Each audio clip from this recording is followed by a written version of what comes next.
After we see this internal cephalic version, external cephalic version, there are other special techniques called like, we saw amniocentesis. There's something like cordocentesis, where they're going to take the blood from the umbilical cord.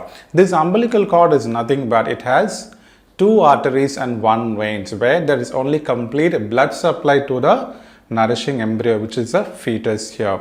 So they take a blood sample, and sometimes what happens, they might also take a sample from the scalp. During delivery, the physician might be waiting for a normal delivery to occur, but at that time you can't keep waiting for a normal to occur, because that might result in death of the fetus or distress to the fetus as well. So immediately the physician takes a blood sample from the scalp and he tests for oxygen saturation.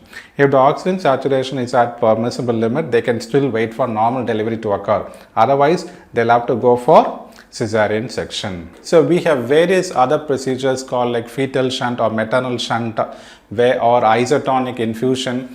Sometimes the kid might have a thick meconium. So in order to dilute that, the physician instills or gives like drugs like hypertonic saline solution so that they can dissolve this thickened meconium.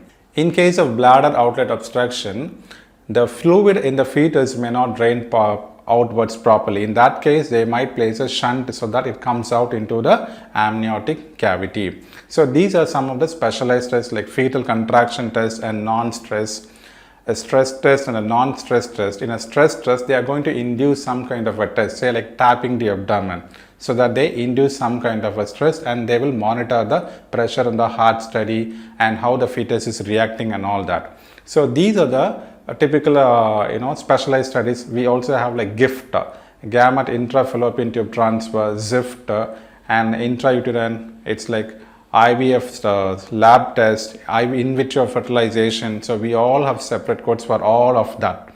Okay, so that is all pretty much easier for you all to understand.